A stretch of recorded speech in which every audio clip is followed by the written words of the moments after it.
The Prophet Muhammad ﷺ told us, whoever builds a mosque for Allah, Allah will build for him a similar house in Jannah.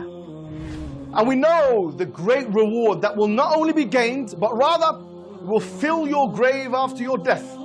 Whenever someone prays there, whenever someone gives shahada in the masjid, whenever someone learns something in the masjid, yes, that will be something that you'll have on your scale.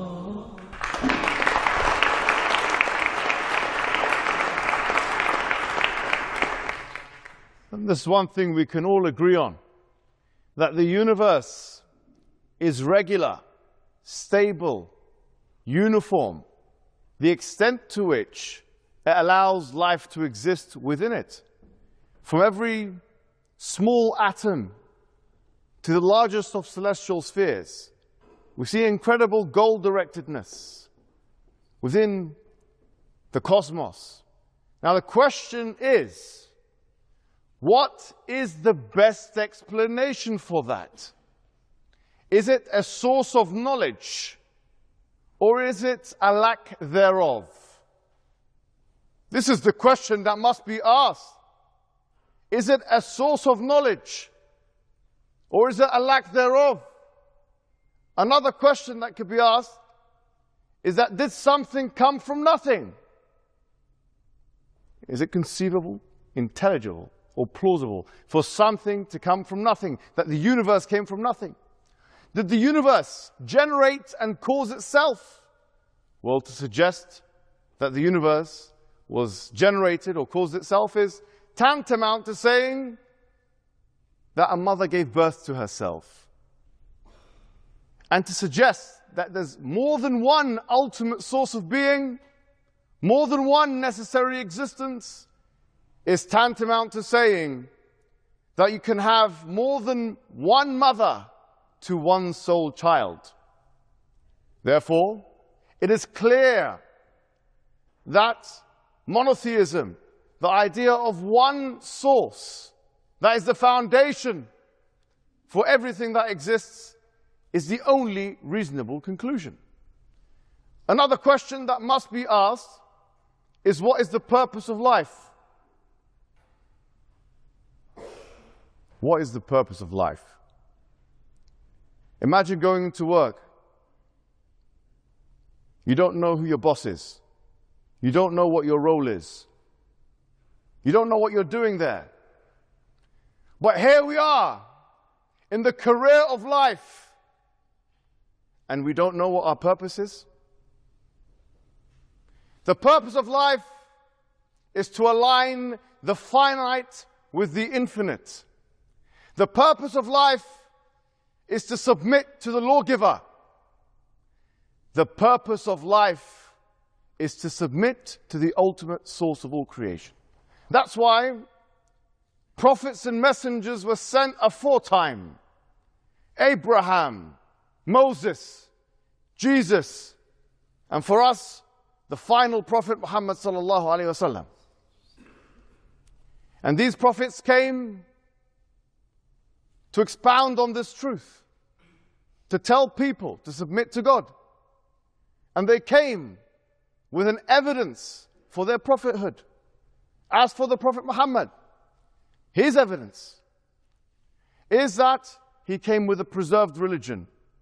The Quran is preserved in a way that no other ancient book is.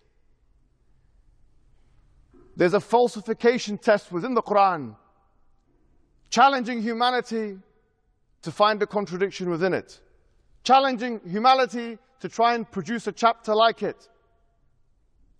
And the Prophet of Islam made predictions that were so frequent and so precise that no other figure in human history made them. For example, he told us that the Roman Empire and the Persian Empire would both fall to the Muslims. Now, according to Barnaby Rogerson, who is a historian, non-Muslim historian, he said that the similitude of the Arabs at that time taking over the Persian and Roman Empire is the same as Eskimos taking over Russia and America. Imagine what kind of a wild prediction this is.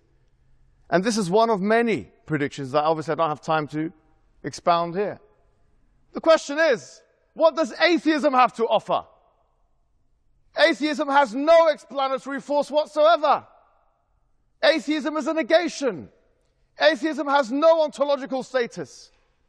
Atheism cannot describe or explain morality, rationality, consciousness. Atheism brings nothing to the table. With that, I conclude. Wassalamu alaikum wa rahmatullah.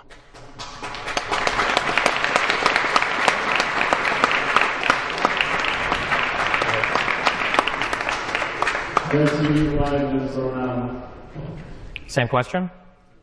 And then could you restate the question for me? So the question is, in the world between Western secularism and Islamic Christians, which moral system can produce a more stable, compassionate, and just society and why? So I would say that secularism, as the foundation for, at the very least, the system of governance that we have, and the way that our laws and the way that we dictate how we conduct ourselves, I think is superior to any individual religious system because it allows for all these different viewpoints to come together. I think that it is no coincidence that we are in a relatively secularly governed country where we have the ability for somebody to speak on their religion and they can say what they want about it, they can have their beliefs about it, and I have the ability, or anybody else here has the ability to disagree with that particular viewpoint, but there's still room in society for that viewpoint. I would say that one of the foundational errors or one of the foundational mistakes or incompatibilities that the more fundamentalist approach or the more hardcore approach to religion has led to is the intolerance in certain societies of other types of beliefs. So whether that is the way that you conduct yourself and how you do comedy or speech, whether that's the way that you set up your particular neighborhoods, whether that's the types of laws that you pass to allow freedoms for other people in society, especially people that have traditionally been oppressed by systems of governance.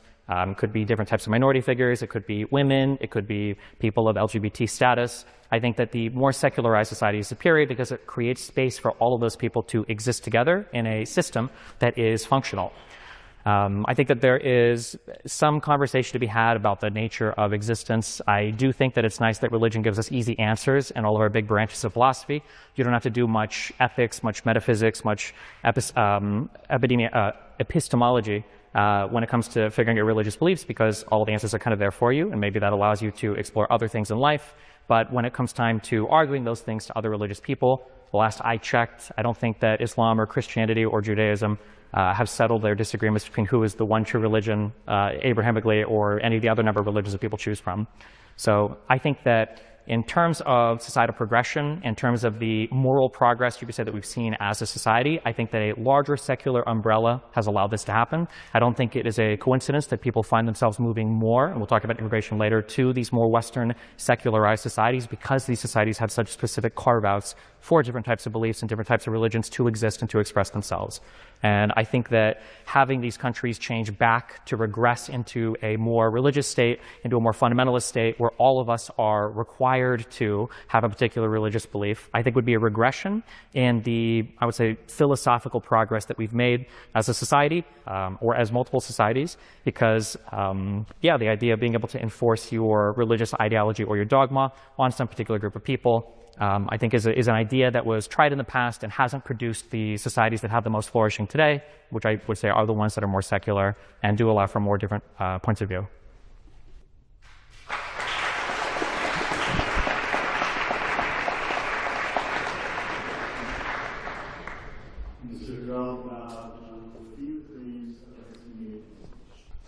Well, I mean, Destiny mentions that secularism is superior to religion. But secularism couldn't exist without it, because secularism is, by definition, a separation between church and state. So how can you have secularism without the church? You would just have something else. So it can't be superior to it because it incorporates it into its worldview. But the question really is, what's the objective basis for all of his claims? He mentioned LGBT and minority, this, that, and the other. The question is, as an atheist who believes that we are essentially atoms whizzing around. This is the physicalist. This is the materialist assumption. How can you get from that to objective morality in the first place? How can you ascertain that liberalism is the superior ideology from first principles, from a scientific or mathematical perspective. You can't do that. It's not possible because Kant couldn't do that, because J.S. Mill couldn't do that, because greater people than me and you couldn't do that. Therefore, you won't be able to do that.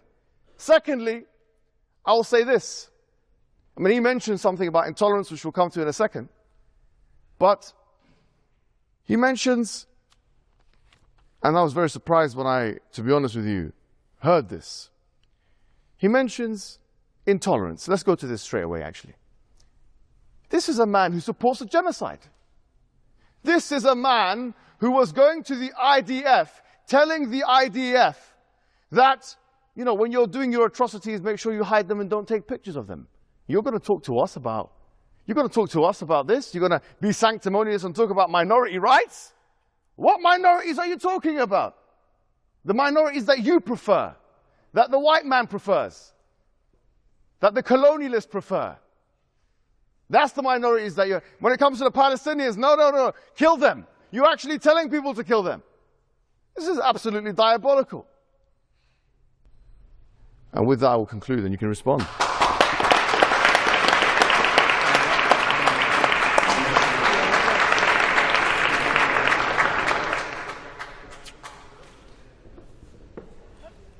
There are, some 2 billion Muslims, I think, on the planet. For all the talk I hear of Islam coming from one book, from one word that is unchanged and unaltered, I look to the Palestinian situation and I wonder, where is Islam, or where are the Muslims? The idea that there is some foundational religion here that all of these different people of the same belief system buy into enough to actually stand up for and defend and support their fellow Muslim brother doesn't seem to be there. So one of the most fatal flaws that I find people who are religious commit is this flaw of thinking they stand on firmer ground than they actually do. The idea that there is one holistic, unified view of Islam is probably a view that every individual Muslim would tell you, but maybe not all of them would agree on. I think the same can be said for Christianity, the same can be said for probably any major religion.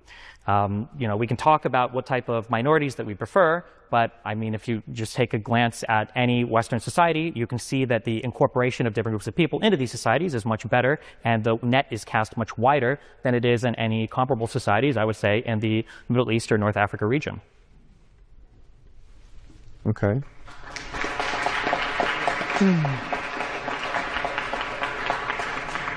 He says, where are the Muslims? That's a good question, and I agree with him on that, actually.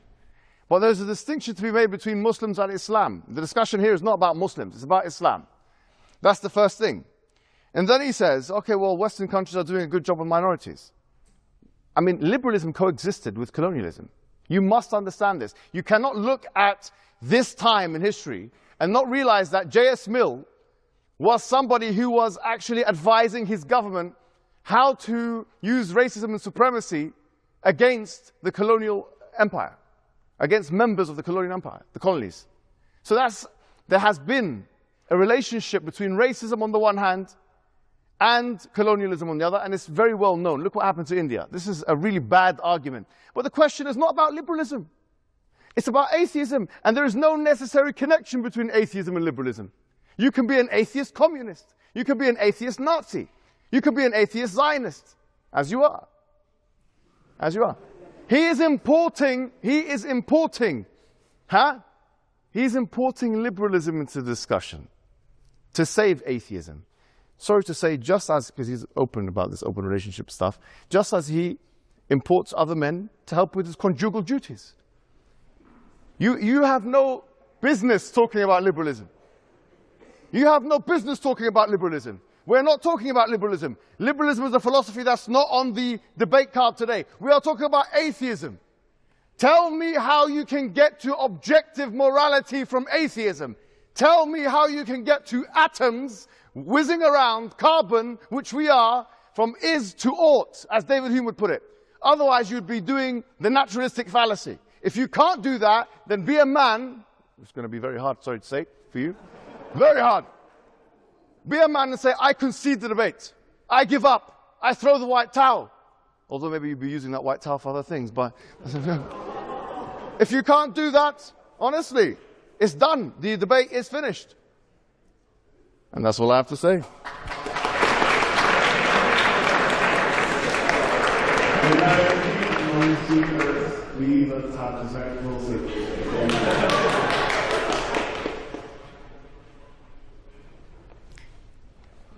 So I think at the end of the day, you know, you can talk about the atoms whizzing by, we can talk about the different ways that we think we've proven our God. But again, there's been no progress made on this conversation in the thousands of years that people have debated religion.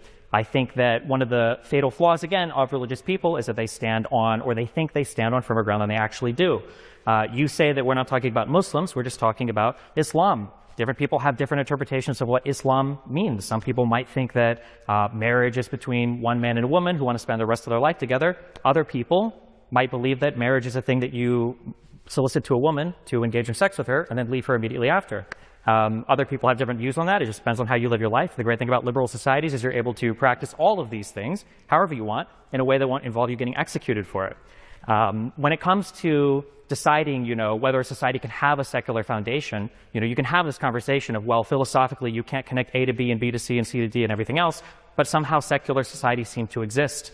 It's also funny to try to tie liberalism together in with this concept of imperialism when people have been doing imperialism far before the concept of liberalism even existed. I seem to remember caliphates spreading across huge portions of the world, and they didn't need any liberalism to do that. They seem to do that just fine along with Islam. Islam has specific categories of people that aren't part of the main body of the Muslim population. So this idea that you can't have marginalized people in any type of system, I think is a bit silly.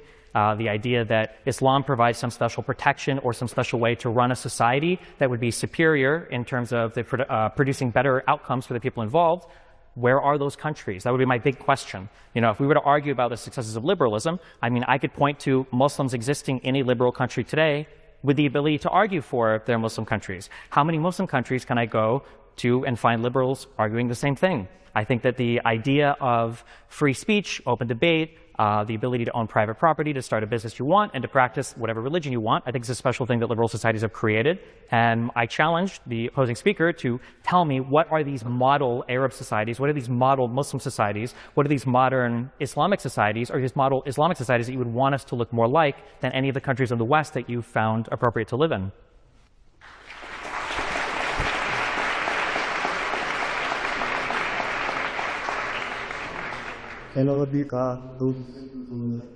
Sure?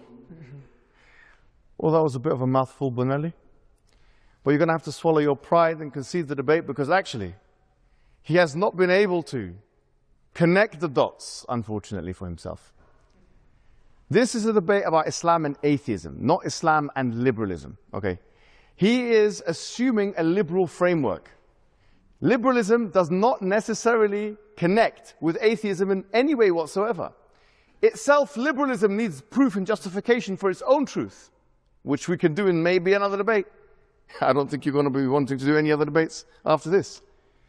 But the fact of the matter is this. He says Muslim countries, that's his big question. Where are the Muslim countries? I agree with you. Muslim countries are not following Islam. This is the answer to your question. They are not following. Muslim countries are not following. Look at the Palestine issue. There are non-Muslim countries who have done a better job than the Muslim countries with the Palestine issue. You know, they've acted more Islamic than the Muslim countries have. I agree with this criticism. We are not talking about that. As he's talking about execution and this and that. How dare you talk about execution? You are speaking to the IDF, telling them, if you're going to commit atrocities, don't bring your phone out. You are in no position whatsoever to talk about rights to us today. No position. Zero. Your sanctimony is gone, and you are finished, I'm sorry to say.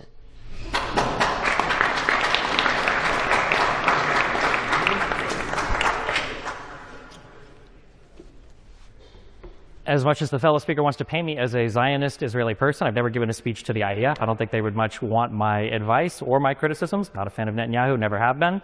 We can go ahead and get into that later if you'd like. You're talking about the ability to connect atheism to liberal society, and you're saying that I'm simply begging that I'm simply asserting that it must be true for one liberal society to exist, that there must be some atheist foundation. But I guess my question to you would be, how could you have a foundation to a society that is some kind of religion that also allots for other religions to practice themselves in identical ways?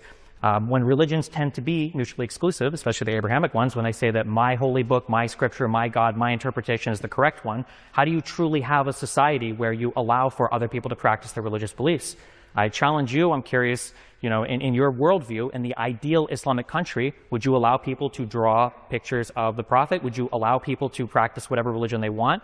Would you allow people to do things that, so long as they comport with the basic laws that we all agree on when it comes to, things like don't steal, don't murder, don't do, obvious crimes we all agree on? Would you allow in your ideal Islamic society all of these other religions to practice in the same way that in a liberal society, in an atheist society, in a secularly built society, other religions are able to practice?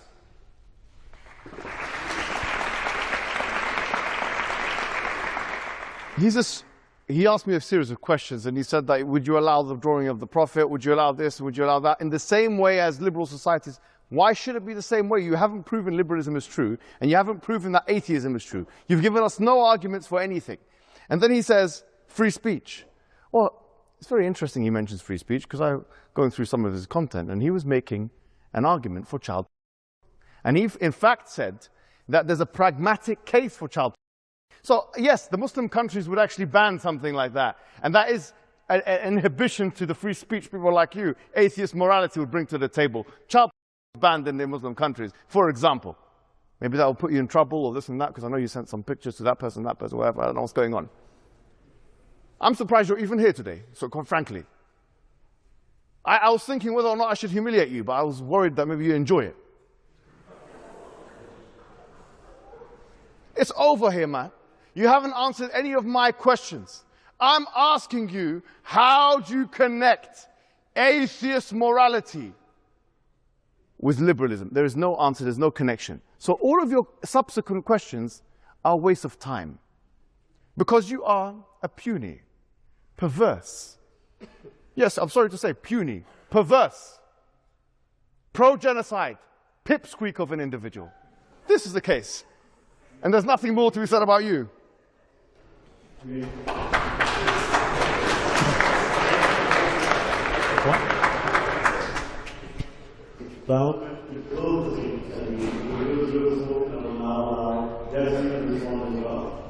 would be respectful of a civil tradition idea.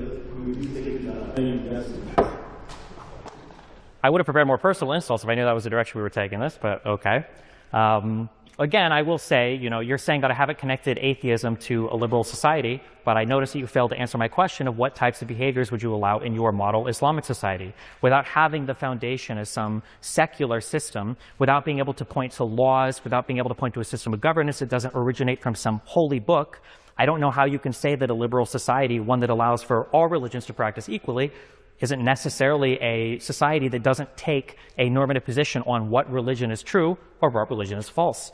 Again, there is a reason why you have come to this country, and while you might insult me and call me a lot of names, which funny enough is an indication that the person doesn't feel confident in the material, I guess, that they're talking about, you have the right to do that, and you're able to do that here as I don't know if you were born in this country, if you're an immigrant to this country, and I think that's a beautiful thing. I don't think that you would be able to get away with the same type of behavior in the countries that you seem to want to model this one or other Western countries out of. Again, I ask you, if you think that there is a better way to build a country with an Islamic foundation, where are these countries? It seems like they fell in the past, they haven't emerged again. If you're telling me that atheism is not the model or is not the foundation for a secular liberal society that allows for other religions to practice equally, well then tell me, what is the religious foundation for that society? How can you have a society that allows for multiple religions to practice, all of them to be treated in an equal manner by the laws and the government, but say that that society takes some position on religion and that the society itself isn't atheist or isn't liberal?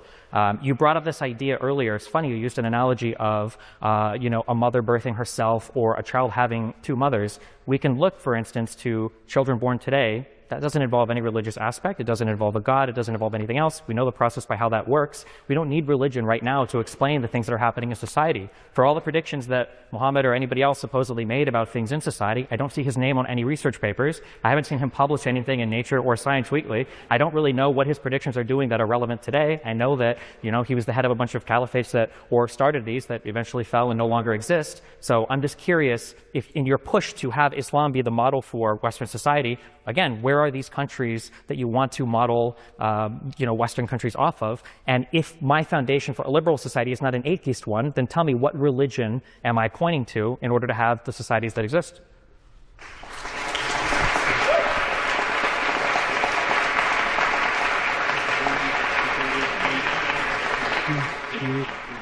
In response to that, now we move on to our next segment, which is on immigration. So immigration has crossed all the West. Its streets, its schools, its sense.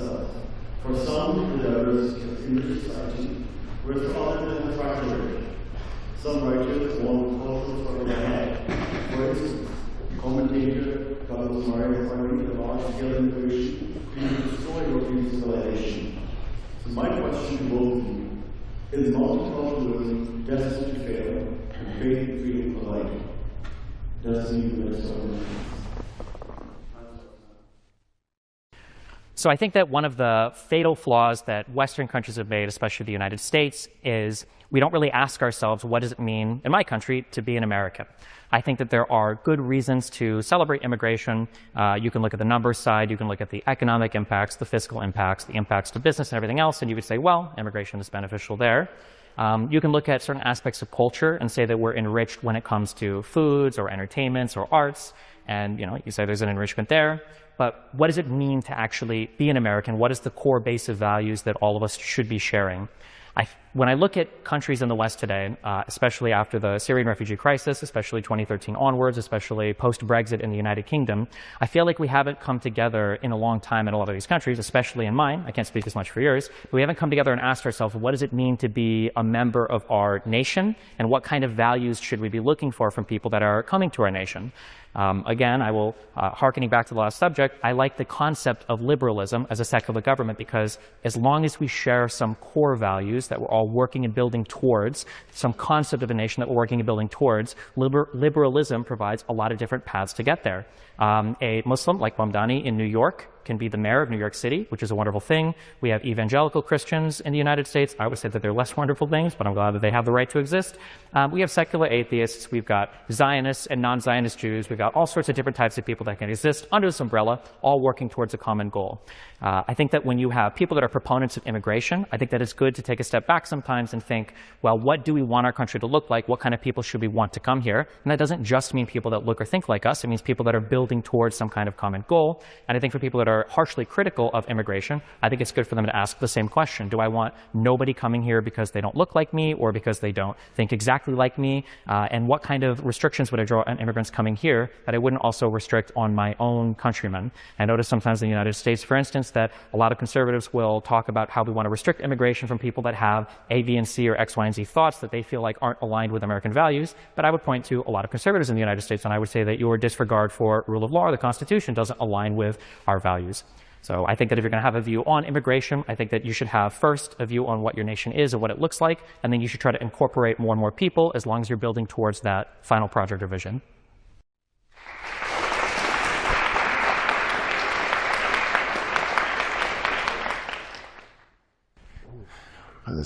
Well, I think with this one, the interlocutor and I'm not going to disagree that much as we did in the previous one. But what I will say is that when we think about it, when we talk about immigration and what's happening now in the media, especially vis-a-vis Muslim immigration, Muslim immigrants, the sons of immigrants, I mean, he asked me, you came to this country. I didn't come to this country. I was born in this country. You're the one who came, sorry to say, to this country as a visitor. You don't have to be white to be actually somebody who belongs to this country. And that's the point. Look, people are talking about grooming gangs, unemployment, criminality, and these kind of things vis-a-vis the Muslim population.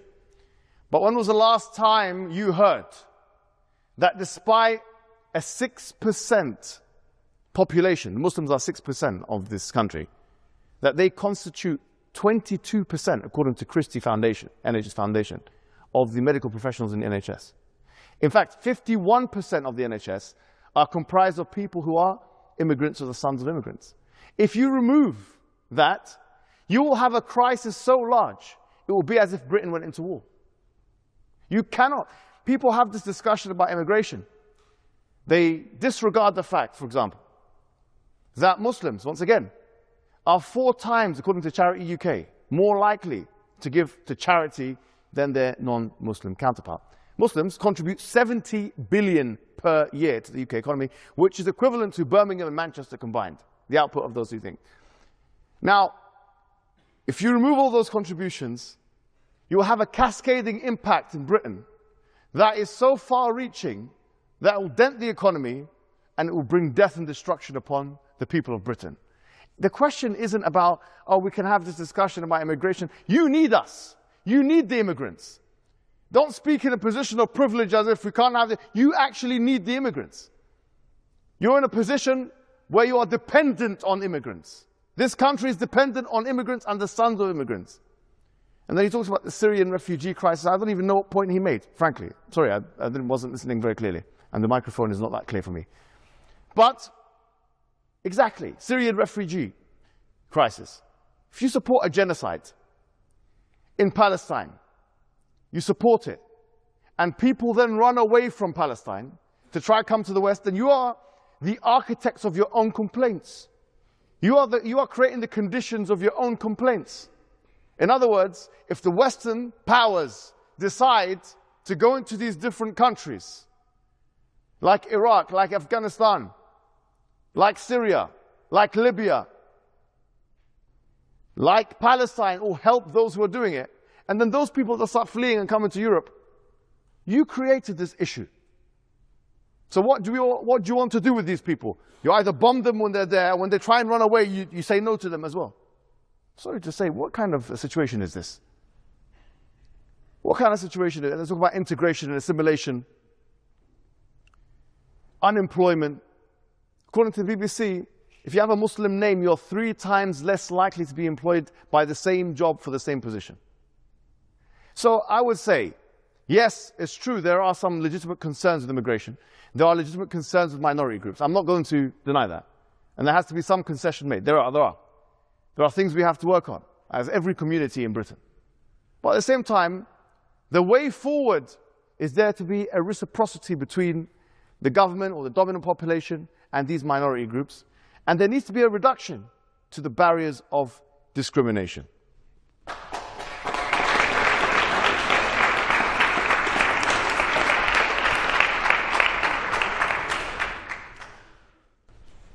So I think we maybe agree on a bit of immigration, although I think the priorities are a little bit different in terms of certain groups of people. When I'm having conversations or debates on immigration, one of the things I tend to look for is how much people mix up groups of people or how wide of a net people cast when they talk about certain groups of people. So I can't speak to the particular numbers on immigration in the United Kingdom, but I do think it was interesting that it seemed like simultaneously a very high percentage of immigrants, maybe Muslims in particular, were doctors, but also a very high percentage of people, or a much higher percentage of people than named Muhammad, are unemployed. So clearly we're talking about different groups of immigrants here, and I think it's probably worth it to pay attention to different groups of immigrants. I think that one of the big mistakes that people have made is in allowing immigrants to come up and improve your economy. The economy improving is not the same thing as life for an individual improving. And sometimes there are ways to bring in immigrants to a country where the overall economy improves, but the improvement is slight over the entire economy, but the destruction to parts of the economy are very concentrated and are very noticed. And especially in the United States, we have issues along our manufacturing sector where you can see concentrated damage that different types of immigration have caused. While the entire country might benefit, the people that are in those damaged sectors will obviously feel like they've been abandoned by their nation, by their country, and I think there's a legitimate grievance there that should be addressed. So as long as you are balancing out immigration, the types of immigrants you want to come in, it's important to distinguish different types of immigrants from other types of immigrants. A doctor who wants to come to the UK or the United States from Syria is going to be a lot different than an asylum seeker coming from North Africa. Is going to be a lot different than a PhD researcher coming from Kenya. Is going to be a lot different than a supposed asylum seeker from South Africa. All of these people are different, and you have to look at them in kind of their disparate groups and, assess which ones you want in your country and how you want them to contribute. And I'm very hesitant to take advice or critique from somebody talking about immigration who's very quick to lump all of these groups together and imply that we should treat all of them somewhat equally.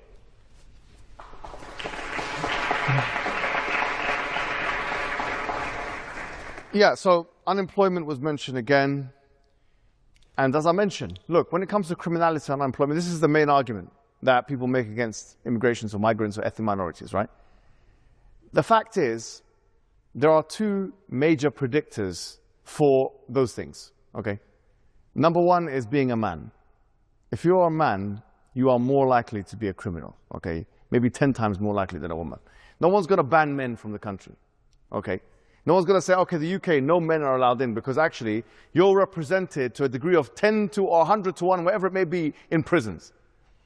So there has to be some discussion about, okay, well, what are the parameters now? The second predictor is actually socioeconomics. Now, in the UK and in Western Europe, the issue is that it's different to the way it happened in the United States. When the United States people brought people in for immigration, they had a more select criterion. Okay, they brought in middle-class people. That's why there's no talk of grooming gangs in Pakistani communities in California. There's no talk of it whatsoever. Why? Because they're middle class. Because they're doctors and engineers. In other words, when you're poorer, you're more likely to commit more crimes in certain areas, regardless of race, religion, or whatever it may be. Wealth is the predictor. It's socioeconomics. So it's not, oh, these black people are coming in and they're doing this. These Mexican people, no. When you get a black man and a white man who have the same money, they're likely to commit the same crimes and be unemployed in the same level, etc., etc. So the point is, the immigration thing has missed the colonial aspect. Britain's history with colonialism meant that it called the people from ex-colonies to come into Britain as unskilled labor after the World War in order to fix the country. They can't just do that and then tell them to leave afterwards. And hence, the reason why you've got people from Pakistan or from Jamaica or from whatever, India, in England, is because they were ex-colonies, and that these people were used as unskilled labor. And because they're in that socioeconomic bracket, they will be more likely in some areas to commit certain crimes or to be unemployed just by virtue of socioeconomics. But that's not an argument against Islam. It's not an argument against a race realist argument or whatever it may be, because that's where it's veering towards. That's the right-wing argument, that they're doing it because of their religion. They're doing it because of their race. And that's what we should be against, because actually the data is against all of that. So when we're having the discussion about immigration, the connection, the causal connection between these aspects which they consider to be wrong, on the one hand, and what's going on in someone's religion or someone's race on the other, is there is no connection. And the connection is actually a socioeconomic one.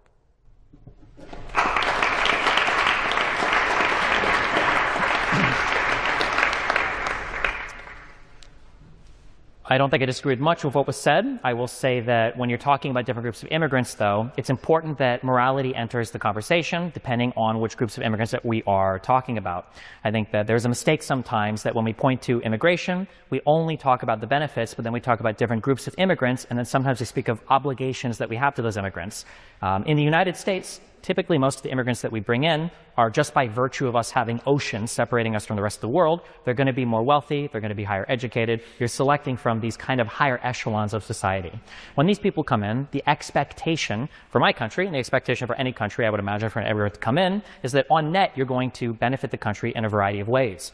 I don't think that that same expectation should be levied, though, towards people that are seeking asylum or for people that are fleeing disaster. I think that sometimes when people, again, are looking at all of these different groups the same, I think that it's okay to say that there are going to be some groups that, at least for some period of time, either while they're there or if they stay there, are going to be at least fiscal or budget drains on your society, because the situation that they're coming from isn't one that built them to be an economic unit or powerhouse that can contribute to your country. The obligations that we have towards different groups of immigrants, the obligations that we have towards asylum seekers, should be as successful and, relatively speaking, wealthy countries that we can take some amount of people in. It's our goodwill for the world. You can even argue to, I would argue to a much smaller extent, because I don't buy into the colonialist arguments as much, but you can argue that because of the West's impact on other parts of the world, that we have some obligation as well to take care of people that might be fleeing disaster from there, especially places in the Middle East.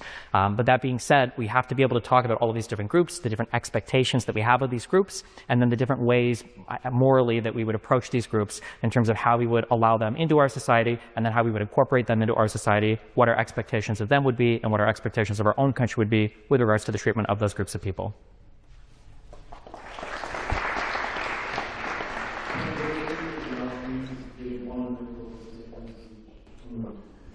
Sure. So with this, I mean, he mentions the expectations and he talks about morality, and we've already had this discussion. He can't even establish what morality is or how it's true or anything like that. He's assuming the truth of his worldview without arguing for it, which is pathetic, actually. This is a debate. You're meant to actually argue for your worldview, whether it's liberalism or atheism. There's no evidence given. But the second thing is that if people have this view, like, for example, they say, well, Muslims, conservative Muslims, will be against the liberal paradigm in these areas, the same thing applies for Jews then. Because frankly, the two closest religions are strict conservative Muslims and strict conservative Jews. If you want to have one policy for one, don't not have the other policy for the other, because that's a double standard. But we have never heard him speak about that. In fact, he supports European Jewish immigration into Palestine.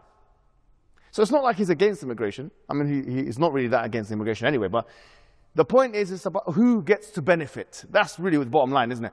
If Europeans get to benefit, it's okay, no problem. There's no questions asked. You can even build settlements. You can even build settlements, no problem. You can even steal someone's home. If you're a European Jewish immigrant going into Palestine, immigration is fine. But if you're someone coming into the UK, no, there's a discussion about expectations now, actually. If you're seeking asylum, are you? What do you mean seeking asylum? You created these wars. You bombed these people. They're running for their life. And now, before you come in, tell us what you're going to bring to the table. Is this a joke? Is this some kind of is this satire? This is pathetic, frankly. No argument has been given. If you don't want asylum seekers and refugees in these European countries, then don't create wars in those countries. We are here because they were there. That's the reality of the situation. Prevention is better than cure. Don't create a disaster and then ask, why is it happening? You created it with your own hands.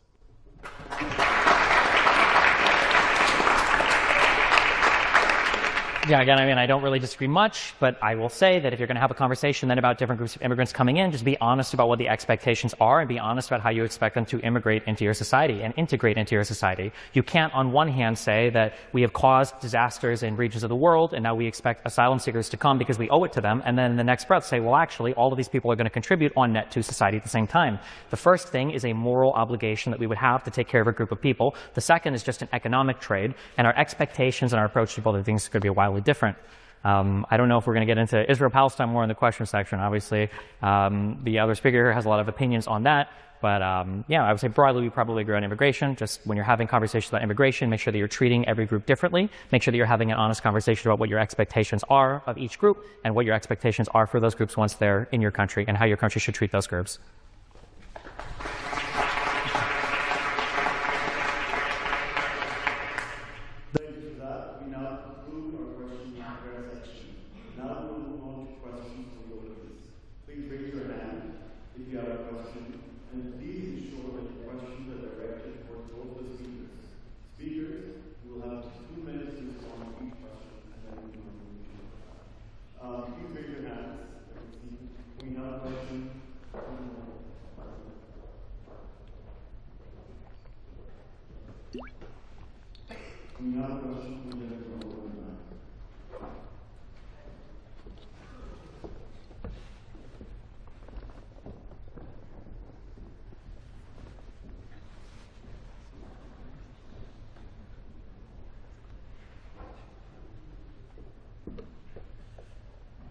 Thank you. So, since this debate has long extended comments and one of the most spectacles I've seen in the chamber, I'll begin by talking about identity. Speaking as a Muslim and also as a poor white man who thinks this country is a rather good one, I would like to suggest that when the speakers have presented as false dichotomy in this debate about atheism, liberalism, justice, and religion, namely, it is true, and I totally agree with Mr. Hijab, that their values are indeed grounded in divinity. They are indeed grounded in God. Yet I also agree that there are values, I think Mr. Hijab also recognizes, that we can recognize independently of our specific religious revelation.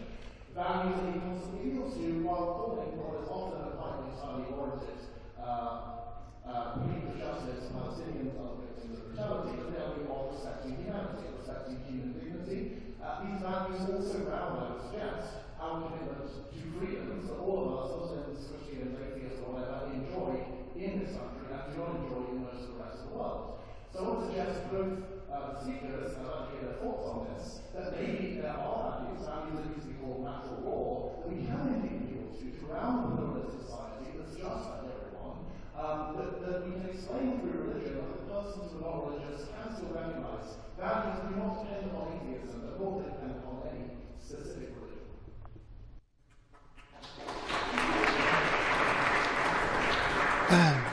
Well, I mean, that's where that's... Sorry? Sure. I mean, look, in the Western ethical tradition, you'll be aware of this. There's three main schools of thought, right? There is consequentialism, there is deontological ethics, and then there's virtue ethics of the ancients.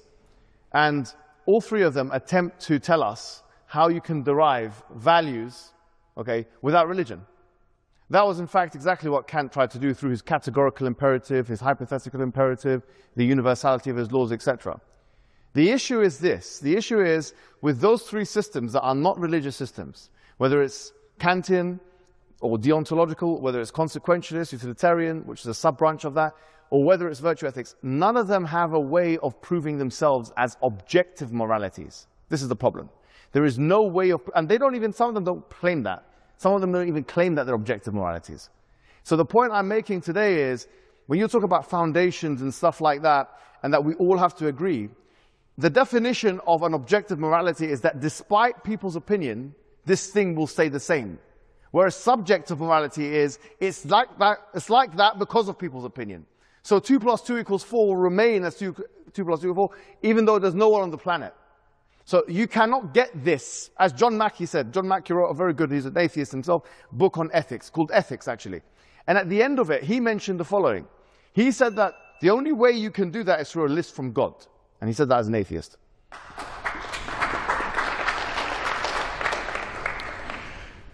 So I would approach religion and I would approach morality for people. When I think of meta-ethics, when I think of what is goodness, I take an intuitive view of it. I don't think it's a coincidence that almost every religion, almost every culture seems to arrive at these similar values, these similar understandings of what's good and what's not good. There are issues around the edges, around how we live our lives, especially around, say, LGBT issues, or maybe the particular ways that we engage with each other, but there seem to be a core set of principles that emerge. As a boring materialist, I would say, from the human biology. I don't think it's a coincidence that when you grow up in a Muslim household, you tend to be Muslim. I don't think it's a coincidence when you grow up in a Christian household, you tend to be Christian. And every other religion typically follows suit. I think that we're largely products of our environment. But I would say that the shared values that we tend to have, even from one culture to the next, even from one religion to the next, is because there is an intuitive understanding that we all have about what is good and what is not good. The systems that the other speaker brought up, these kind of like normative ethical models, are different ways that you can try to apply a meta-ethical understanding of the world into how you can live a better life. And, you know, we can have disagreements around the edges on that. Everybody's a consequentialist until it comes time to go to the hospital and a doctor wants to harvest your organs to save 5 other people. Everybody's a deontologist until the Nazis knocking at your door, asking if there's a Jew in the basement. The reality is I think we all use intuition much more than we're willing to admit. And to center back on one of the first things I said in this conversation, religious people find themselves standing, or they believe they're standing on much firmer ground than they ever actually are. In the world of Christianity, even I as a Catholic, my own archdiocese, my own churches, and my own city would have disagreements on what it meant to be a moral follower of Christ. What kind of people do we allow to be allowed to have in different parts of our church? When it comes to Islam, there are different understandings of whether or not you can trace your descendants from, I guess, Muhammad or whatever, or your different types of Shia city countries, your different types of how you practice religion in your different countries, the different Muslims that we have in the United States compared to even the ones that are in Europe. So even from a position of objective morality or objective understandings of the world, there's still billions of people that have produced a plethora of different beliefs concerning the system. So if there is some religion that's able to guide people towards some consistent moral belief, that religion must just have a member of one, or I haven't seen it yet.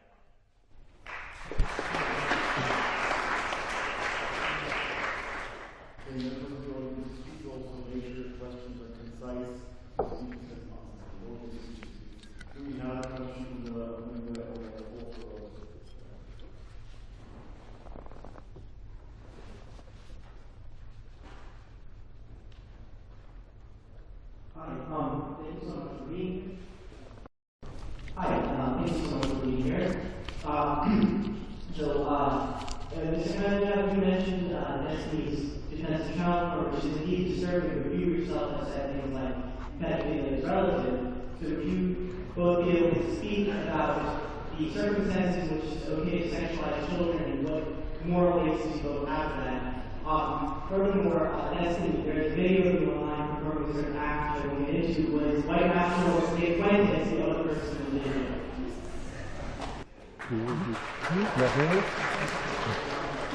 Yeah, I mean, I did say that was relative, legally relative. Legally relative. In other words, in the UK, the age of consent is 16. In the US, it might be 18. In Russia, it might be 14, which means that, by definition, this is a factual statement, you're a pedophile with different parameters if you go to different countries. I don't think that's a controversial statement at all, my friend. As for what he said, defending child through consequentialism, one of your favorite ethical systems, that is not something about whether or not something is objectively the case of a factual statement. That is a moral prescriptive thing. He's saying you can watch child, and this actually could reduce the amount of actual instances of pedophilia, and therefore you can make a pragmatic case for it. That's number one. Number two, when he was giving his answer, he committed two fallacies. One of them was called the category mistake fallacy. So he says we intuit morals. That's epistemology. We're not talking about the epistemological state. I agree with that, by the way. We do intuit some morality. We're talking about the ontological status of morality. How morality, qua morality, can actually be given objectivity. From what source is it given objectivity? That's the first thing. The second fallacy that he committed was if you want to call it, the genetic fallacy, actually. Because of something's origin, it must be wrong. Or because Muslims are born into, Muslim families are more, born like this, or Christian families. So the same thing with atheism and liberalism. It doesn't mean it's wrong, therefore it's wrong. It's a weak argument, really weak. Very weak. Very weak. Yeah? And then furthermore, he's mentioned interpretations. There's so many interpretations of how many people killed JFK. Was it this guy or that guy? It doesn't mean no one killed him. Just because there's so many interpretations of story doesn't mean it doesn't exist.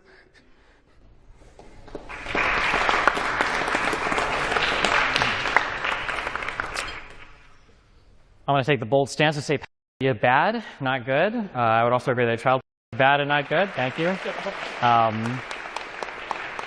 Yeah, I guess if we want to bring up videos or whatever debates I've had in the past, there was a man named Amosi who I think is currently in prison for abusing children, is my understanding. I don't know if he's out yet or not.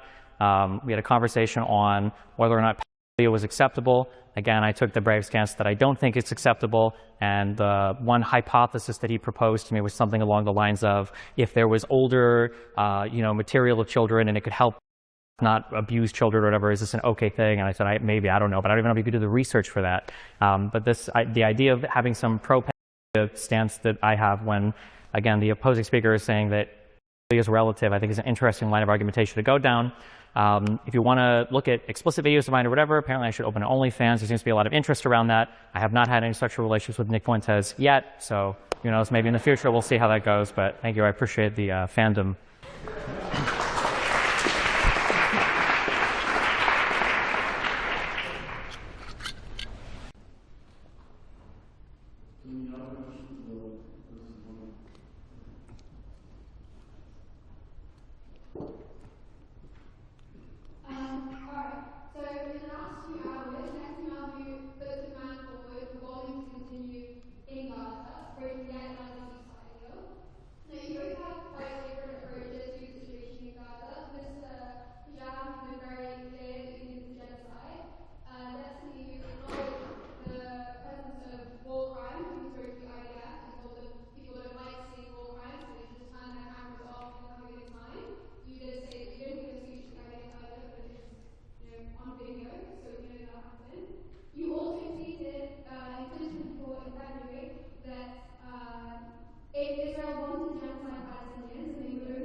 So it's hard to hear with the echo, but I think there was a reference to the when I was invited by Yoav Golan himself to give a conversation, I guess, to the IDF. This was a group of fans of mine. At the time, there were pictures circulating where, I guess, soldiers were taking pictures in dresses, and the question had to do with communicating yourself to the Western world. And I said, taking pictures like this is obviously really stupid. If you want to spin this into me saying if you're going to commit war crimes, do it off camera, I mean, you can do that. That's fine. It's boring to me. This is inconsistent with every belief I've ever held in my life. But you're free to strawman me in whatever way makes you feel better about yourself. When it comes to the analysis of the region and whether or not it's a genocide, personally, I think this is a question for the International Court of Justice and maybe historians. I think that people that want to call it a genocide are looking too hard to weigh into some word or term or some international definition that is somehow going to bring peace to the region. And I think it does a disservice to the people there, and I think that it tries to short-circuit the argument of what does a final resolution look like when we're just screaming apartheid, ethnic cleansing, and genocide. I think that the push in the West oftentimes that people look for when they talk about peace, when they talk about no more killing, is a very Western-centric view that people involved in conflict don't always necessarily share. When it comes to Ukraine, the calls for peace are usually from the Russian side saying, well, we need peace so that we can take 25% of this country. Personally, I believe that calls for just peace in Israel-Palestine is something that Netanyahu supports, because if you read this 20-point plan that's been floated, it gives him essentially every single thing that he wants in the region. I think that once the bombs stop falling and once Netanyahu works on his reform of education in the Gaza Strip, whatever that means, when he works on his reform of the Palestinian Authority into being less radical, whatever that means, and then when he looks at all of the other things that he's been granted by the United States in order to build whatever two separate societies that he wants, I think that what's happened is even as we approach an end to this conflict, Netanyahu's gotten everything he wants, and this claim of genocide hasn't supported the Palestinian people there in any way, size, shape, or form. Well, first of all, about the child pornography aspect, he hasn't denied that he said that. But more significantly, he said the following: molesting kids is not pedophilia. That's a direct quote from you. So let's not play games here today. Your atheistic morality is not granting you any favors today. Look, if he cared about kids, why is he supporting a government? Why? Yeah, well, I will answer. I will answer. Yeah, I will answer. I will answer. I will answer. Supporting a government that's killed 20,000 kids. 20,000 kids. We've seen the pictures of them being incinerated and burned and all these kinds of things. And here you're talking about minorities and minority rights and morality and all these kinds of things. And he denies the fact that there's apartheid in Israel, when in fact the only ones who can return to Israel are Jews.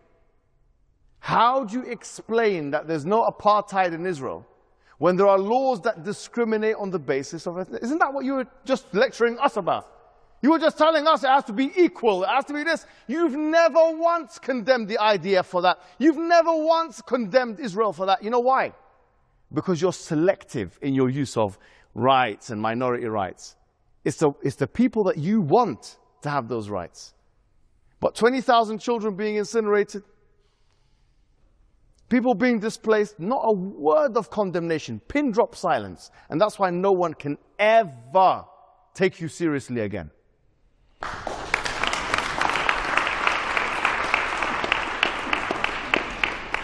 have one final question.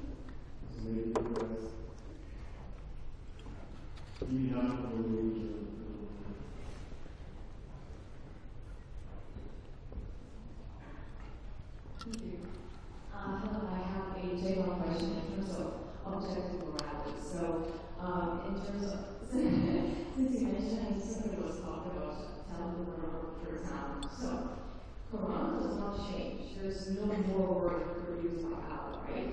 So, for example, AI generated child pornography.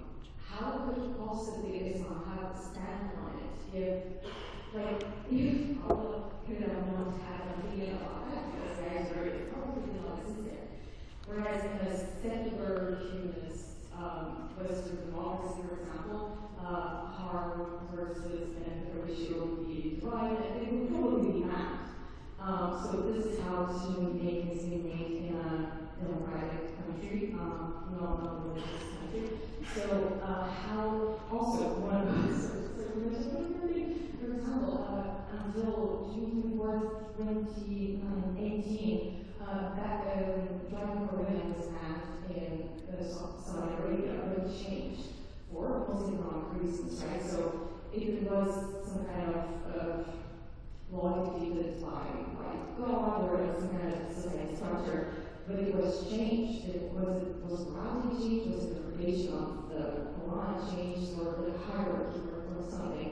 So it means something evolves, something changed, so it's not absolutely objective. So yeah, one question like, how does objective morality depend on things that do not exist yet? how would you explain the change in things that have changed throughout history? It's a good question. It's a good question. I mean, the misconception is that the only sources of Sharia are the Quran and the Sunnah, or the Hadiths. That's not actually the case. I mean, Najmuddin al-Tufi, who is a scholar, 8th century scholar, he said that there are 11 different sources of the Sharia. 11 different. And one of them is actually maslaha and nafsada, or the idea of detriments and harms, which introduces a kind of consequentialism, actually. There is a kind of consequentialism in Islam. And there are principles which are similar to the liberal tradition in Islam, but they operate on a different priority. So, for example, the harm principle, we have a harm principle as well. And it's based on the words of the Prophet. He says, "La darar wa la dirar," which means that there is no harming or reciprocating harm. So there is that. And so, where there isn't an exact thing that is, for example, mentioned in the Quran about a specific issue that's happening today, then what the jurists will do is that they'll use one of those principles. Okay, what is this thing? Is it harmful to the people? Is it not harmful to them, etc.? And then they will make a ruling on the basis of that. So that answers the first question. In terms of Saudi and the driving, I mean, first and foremost, there's no verse in the Quran that says anything about women cannot drive. There's no hadith that, in fact, there's hadith showing that women were riding the horse. It's the opposite, yeah? So what was happening in Saudi was something which is a cultural thing in Saudi Arabia, okay? Just like in Afghanistan, they do things which are not Islamic. Taliban, sometimes they'll do something that's not Islamic. Not every government that claims to do something in the name of Islam is doing that because of the name of Islam, okay? So the point is that our point of defense is we defend that which is in the Quran, that which is in the Sunnah. And yes, we have principles of jurisprudence which basically govern all the things that are not in those things, including, you know, all those things that you mentioned and so on and so forth. So there is, I would call it a Sharia consequentialism, but it's not, it follows a different priority than, let's say, liberal consequentialism or whatever it may be.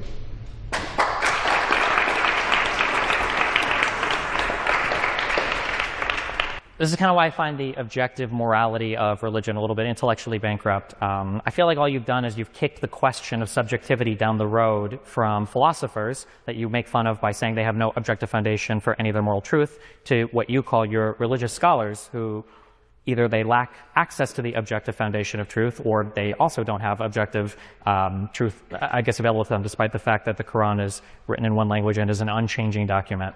So when it comes to, I guess when it comes to making evaluations on how to, rule things as being legal, how to rule things as being illegal, or how to evaluate these from a moral perspective, the superiority, I would say, from a secular framework is that we can sit down and we can have conversations about what do we think builds towards a better society, what do we think are the values that we all share, that we can kind of that we can kind of agree on, that we should or shouldn't have a thing. So when it comes to AI-generated child porn is a topic that I see that gets brought up in some communities. It's a challenging question for a variety of reasons.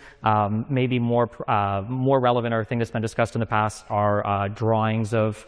There are different names for these, for animated, depictions of children or whatever. And, is it a crime if there isn't a victim? Is it a crime if it leads to more victimization? If we say yes, does that mean that if we have violent media, that's considered bad because that could lead to more violence? You see there's like a huge mix of consequentialist belief and deontological belief. And I think sorting that out needs a bunch of people to sit down and to honestly, be able to say, this is a tough question, and we're going to sit here and we're going to write on and we're going to argue back and forth, and we're going to see at the end of the day how many people we can convince of what we believe to be the morally correct option here. I prefer the secular or atheist view of that, because at the end of the day you can honestly say you're having that conversation rather than having 10 different people with 10 different ideas on it, say all of them have objective truth about it.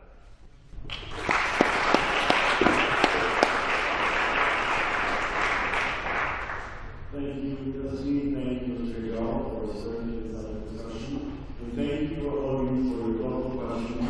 With that, conclude the lecture meeting. Please remain seated while myself, the speakers, lead the chamber, and members of the Thank you very much.